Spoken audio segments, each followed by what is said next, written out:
हुए तो इसमें जो इसी से सूर्य वंश का पूरी तरह से पृथ्वी पर विस्तार हुआ। उसमें एक जो सरयात थे उनका विवाह एक सुकन्या से हुआ। जो सुकन्या ने पहले तो विवाह करने का प्रस्ताव ही ठुकरा दिया था, जंगल में गई तो वहां एक चमन ऋषि थे, तपस्या में लीन थे।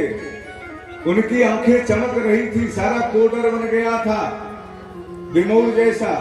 और सुकन्या ने मनचले मन के कारण एक सीख लेकर के उनकी आंख में चूक दिया, घुसा दिया।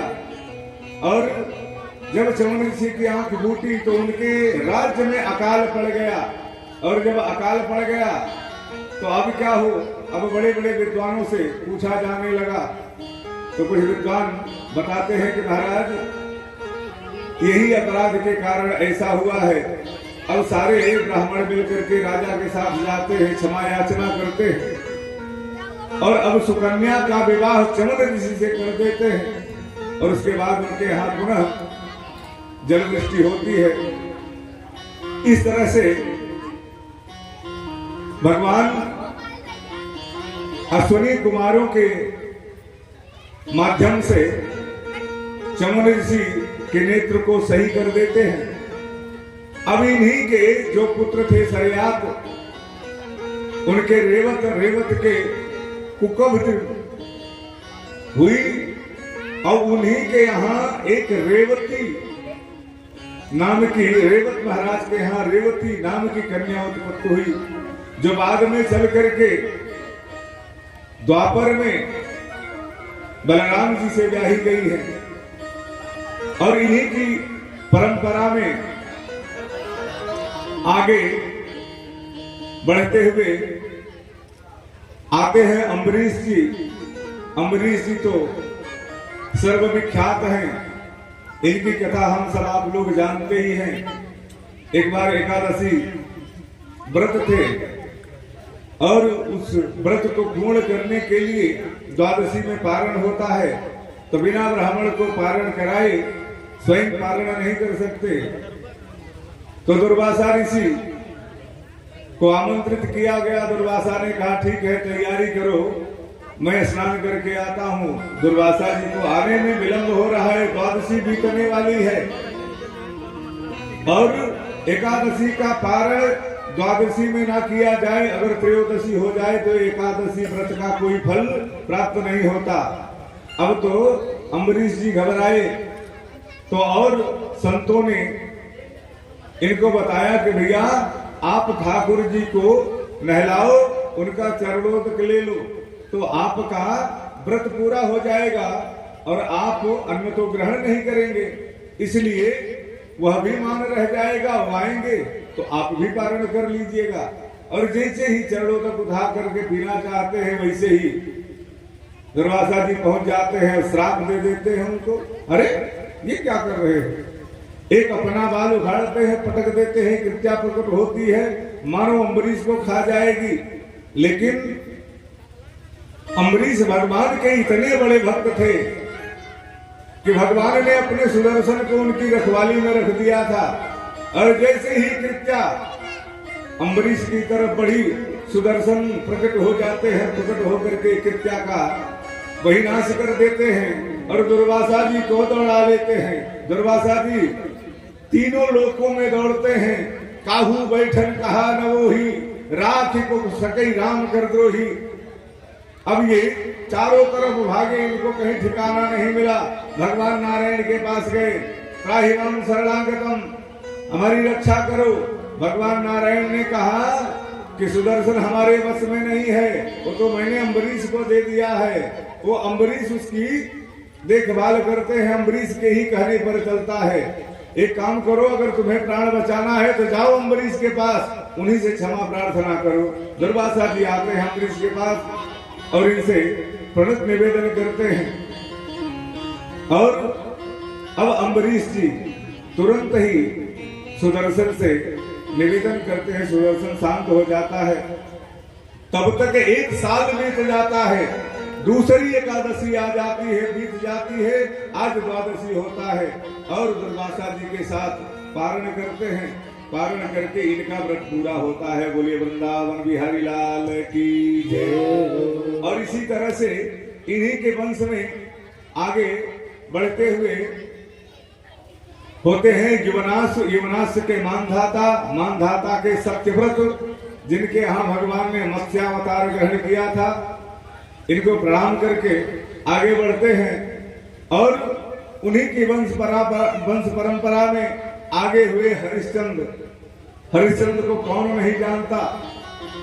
कोई भी बात होती है तो सब लोग कहते हैं कि हरिश्चंद्र जैसा सत्यव्रत मान लिए हैं, जैसे हरिश्चंद्र हैं।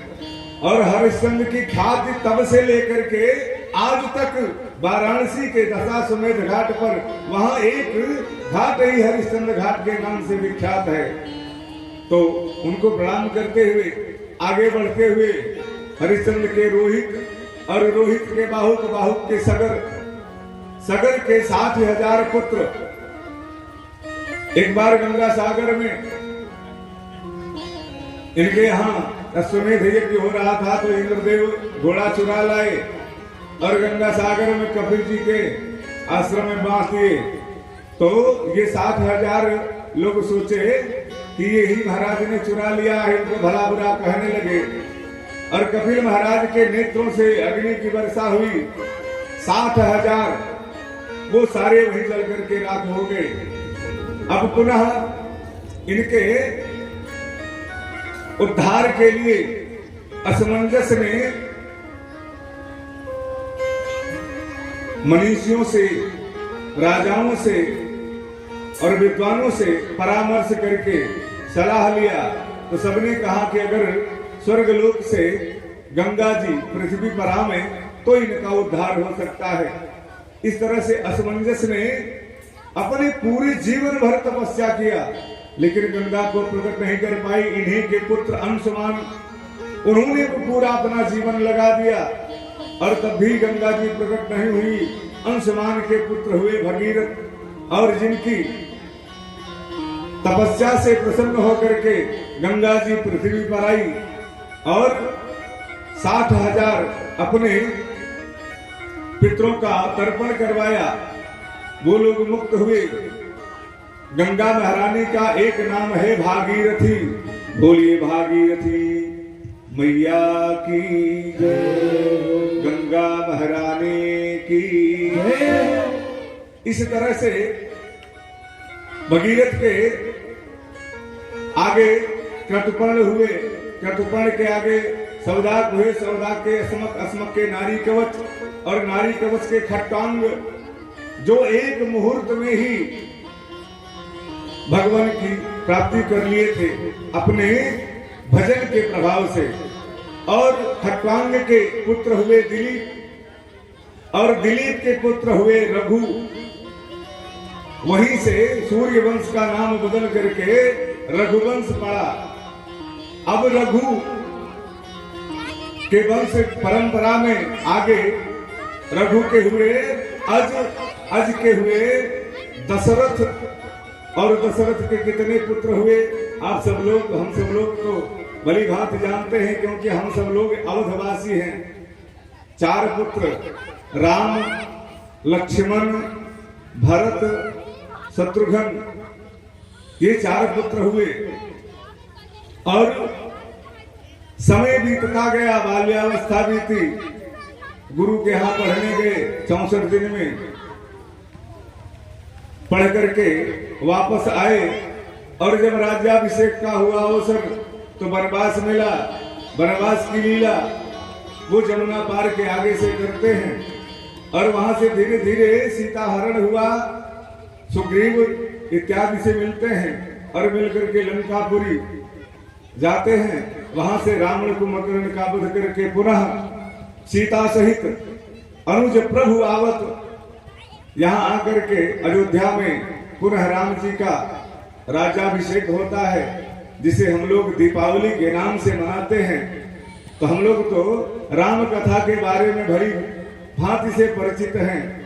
आइए बाबा गोस्वामी तुलसीदास जी ने दो ही चौपाई में रामचरितमानस का गायन किया है। तो आइए हम सब लोग उसी दो चौपाई जो विख्यात है, सब लोग जानते हैं, उसी चौपाई को गा करके सूर्य वंश को प्रणाम करेंगे। एक राम अवधेश कुमारा, एक राम अवधेश कुमारा, एक राम अवधेश कुमारा, तिनकर चरित विदित संसारा, तिनकर चरित विदित संसारा।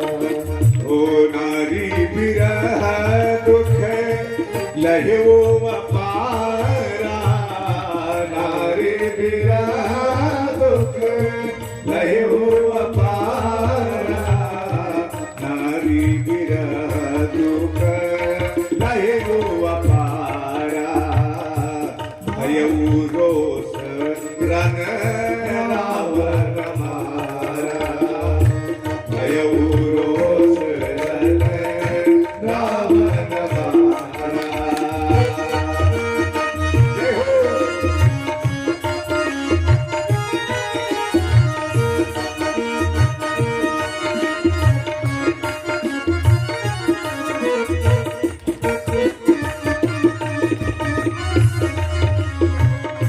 आइए हम सब लोग भगवान की दो बार कीर्तन करके उनको प्रणाम करते हैं।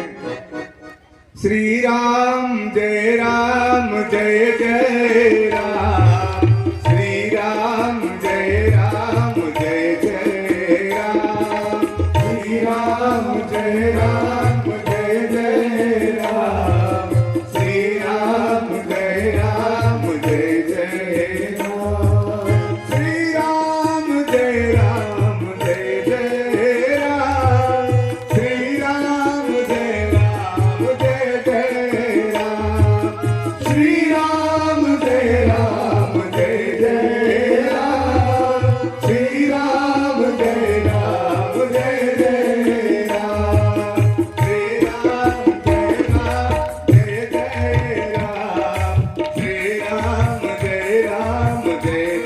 राम जय जय राम, श्री राम जय जय राम, श्री राम जय जय राम। बोलिए मर्यादा पुरुषोत्तम राघवेंद्र सरकार की। सूर्य वंश को प्रणाम करते हुए अब चंद्र वंश, सूर्य वंश नवम स्कंध में 24 अध्याय हैं और 12 अध्याय में सूर्य वंश और 12 अध्याय में चंद्र वंश का वर्णन है। सूर्य वंश की कथा पहले क्यों है, कहने का तात्पर्य सूर्य वंश की परंपरा में जहां भी आप देखिए, किसी भी राजा ने किसी देवता के ऊपर या किसी ब्राह्मण के ऊपर नाहक ही अत्याचार नहीं किया। इनके यहां सूर्य वंश में तो इतने बड़े बड़े राजा हुए। अरे जो देवासुर संग्राम में कई बार हुआ है, जो देवासुर संग्राम हुआ है, इन्हीं की परंपराओं में इनके ही राजा जाते रहे देवताओं की तरफ से लड़ने के लिए। राजा दशरथ भी देवासुर संग्राम में गए, जिसमें कैकेयी भी साथ में थी। और अब आते हैं चंद्रवंश की तरफ। अथातः श्रूयतां राजन् वंशः सोमस्य पावनः, यस्मिन्नैलायुधो भूपाः कीर्यन्ते पुण्य कीर्तना। चंद्रवंश में वही की परंपरा नारायण की नाभि कमल से ब्रह्मा और ब्रह्मा के 10 पुत्र में एक थे अत्रि, और अत्रि के चंद्रमा, चंद्रमा के बुध और बुध के पुरुरवा, और पुरुरवा का एक नाम ऐल भी है। और जिनका विवाह उर्वशी के साथ हुआ 6 पुत्र पैदा हुए, आयु, सुतायु, सत्यायु, रय, जय, विजय, ये 6 पुत्र हुए। और फिर आगे चल करके इन्हीं के ही वंश परंपरा में नहुस हुए, और नहुस को भी 6 पुत्र हुए। यति, ययाति, संयाति, आयाति, वियति, कृति, ये 6 पुत्र पैदा होते हैं। और इसी में ययाति जो है उनका 2 विवाह होता है, एक देवयानी के साथ और एक जो शुक्राचार्य की पुत्री है, और एक बृहद पर्वा की पुत्री है शर्मिष्ठा, इनके साथ होता है। और इन्हीं शर्मिष्ठा के 5 पुत्र होते हैं, और यदु, तुरु, तुर्वसु, प्रचु, अनु। और आगे चल करके इन्हीं के वंश परंपरा में भरत जी भी आते हैं, और फिर आगे चल करके रंगदेव जी भी इन्हीं की वंश परंपरा में आते हैं। तो सुखदेव जी कहते हैं, परीक्षित, इन्हीं की वंश परंपरा में आपका भी प्राकट्य हुआ है। और जो यदु थे उन्हीं के पुत्र हुए यदुवंश में, जिनके यहां गोविंद का प्राकट्य हुआ। तो कौन हुए? अजमेर हुए, अजमेर के देवमेर, देवमेर के सूरसेन, सूरसेन के पुत्र हुए आनक दुंदुभि। उनके जन्म लेते ही देवताओं ने दुंदुभियां बजाई थी, इसीलिए उनका नाम हो गया आनक दुंदुभि, जिनका एक नाम वसुदेव है। बोलिए वसुदेव महाराज की जय।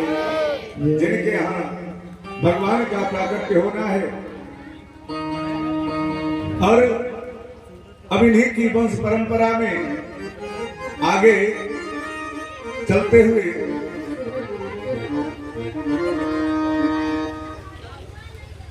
एक थे जो उग्रसेन। तो उग्रसेन का जो राज्यभार चलता था वो बड़ी दैवीय कृपा से चलता था, भगवान के भक्त थे। लेकिन कालांतर में जब उनको पुत्र पैदा हुआ, उस पर छाया द्रुमिल राक्षस की पड़ गई थी, जिसके कारण वह दैत्य बन गया, पैदा हुआ। तो ब्राह्मणों ने कहा, भैया इसको नदी में फेंक दो, और नहीं तो ये तुम्हारा ही काल बन जाएगा। तो सूरसेन बेचारे क्या करें, सोचे कि पैदा हुआ है तो हम मारे क्यों, एक डोलिया बनाते हैं, उसी डोलिया में उस बालक को रख करके नदी में तैरा देते हैं। और तैरते तैरते वह चला जाता है और पहुंचता है कहां? उग्रसेन की नगरी में, जहां आनक दुंदुभि और इनका दोनों का पालन होता है। लेकिन जब इसको कंस को पता चलता है कि मेरा घर नहीं है, तो मेरे पिता के मित्र हैं, पिता ने मुझे नदी में फेंक दिया था। अब वो बड़ा बलवान था, 10,000 हाथियों का बल उसकी भुजाओं में था। आता है और अपने पिता को बंदी बना देता है, काल कोठरी में डाल देता है, और स्वयं अपना राज्याभिषेक करवा करके राजा बन जाता है। कालांतर में कंस के चाचा देवक, उनकी कई पुत्रियां, जिनका विवाह पहले हो चुका था, एक छोटी पुत्री थी, और वो कंस के समक्ष थी। कंस उस बहन को बड़ा लाड प्यार करता था, बड़ा स्नेह करता था। अरे जब वो विवाह लायक हो गई तो लोगों ने कहा कि अब राजन इसका विवाह किया जाए। तो कुछ लोगों का तो मस्तक धड़ से उतार दिया, अरे तुम हमारी बहना से हमको अलग करना चाहते हो। बाद में कुछ लोगों ने समझाया कि देखो बेटी अपने घर नहीं रहती, तो उसकी समझ में आया, और समझ में आया तो विवाह करने के लिए तैयार हो गया, लेकिन कहा वर मैं ढूंढूंगा। तो वसुदेव जो थे, अनुकुंद भी कंस के पक्के मित्र थे, और देवक की जितनी कन्याओं का विवाह हुआ था सब उन्हीं से हुआ था। तो कंस ने आनकुंदवी से कहा, भैया आपसे मैं अपनी बहन का विवाह करना चाहता हूं, क्योंकि मैं आपको बाल्यावस्था से जानता हूं, आप सत्यनिष्ठ हैं, सत्यव्रत वाले हैं, आप मिथ्या भाषण नहीं करते, मेरी बहना को कोई पीड़ा नहीं होगी। तैयार हो जाते हैं और विवाह की वो घड़ी भी आ जाती है। अब विवाह का जब वो समय आ जाता है तो बहुत बड़ा उत्सव मथुरा में नगर द्वार सजाया गया है, और भगवान की कृपा से विवाह पूर्ण होता है। और जब देवकी की विदाई होने को होती है तो जो कोसवान रथ पर सवार है, कंस उसको काट करके उतार देता, रे हटो, मैं अपनी बहना को पहुंचाने के लिए जाऊंगा। और बहुत रथ, हाथी, घोड़े, दहेज में तो कितनी मड़ियां, कितनी मुद्राएं, कितना दान दिया कि उसका वर्णन करने के लिए हम लोगों के बस की बात नहीं है। और बड़ी प्रसन्नता से स्वयं घोड़े की रास को पकड़ लेता है और देवकी को लेकर के बड़े उत्साह से चलता है। और अभी थोड़ी ही दूर जा पाता है, तब तक देवताओं ने एक लीला कर दिया। सरस्वती की प्रेरणा से आकाशवाणी हो गई और उसने आकाशवाणी ने कहा, अस्यास्त्वाम अष्टमो गर्भो हंताया बहसे बुधा। हे अबुध, हे कंस, अपनी जिस बहन को इतना लाड प्यार से लेकर जा रहा है, इसी का 8वां लाल तेरा काल होगा। और जैसे ही आकाशवाणी की आवाज को सुना, अब कंस का वो मुखौटा उतर गया प्रेम वाला। अब तो वो चिघाड़ मार करके क्रोध में आंखें लाल लाल करके अपनी तलवार को निकाल लेता है और अपनी ही बहना का बाल पकड़ करके उठा के खड़ी कर देता है। और हड़बड़ा करके वसुदेव जी भी खड़े हो गए। मारना चाहता है, न रहेगी बांस और ना ही बजेगी बांसुरी। वसुदेव हाथ जोड़ करके आगे आ जाते, भैया अरे अब इसके हाथ के महावर तो नहीं छूटी है, काहे इसका वध कर रहे हो? कहा तुमने सुना नहीं, इसी के 8वें लाल से मेरा वध होगा। कहा भैया अरे इसके 8वें लाल से होगा ना, तो आप चिंता क्यों करते हैं? हम लोगों को जीवन का दान दीजिए। अरे 8वां नहीं, जितना पुत्र पैदा होगा मैं आपको सब लाला करके समर्पित कर दूंगा। कंस को वसुदेव के ऊपर विश्वास था, क्योंकि वसुदेव कभी मिथ्या भाषण नहीं करते थे। वही लंगोटिया यार था पहले, वो सब जानता था। कहा कोई बात नहीं। अब चले गए। अब वहां से कंस वापस आ गया, रथवान लेकर के गया, पहुंचाया। और कालांतर में जब पहला पुत्र हुआ, प्रथमतः कीर्तिमंत नाम का बालक जब पहला पैदा हुआ, तो अब देने का नाम तो मैया नहीं ले रही है, लेकिन वसुदेव ने कहा मेरी जुबान की बात है, मैंने कहा है, मेरी बात मिथ्या हो जाएगी, इसके लिए मैया भी सीने पर पत्थर रख करके दे देती है और लेकर के आता है। आते हैं कंस के पास, और जब कंस देखता है तो बड़ा प्रसन्न हो जाता है। कहा वाह भाई क्या बात, तुम तो अपनी बात पर अटल रहे। देखो मुझे पहले पुत्र से कोई भय नहीं है,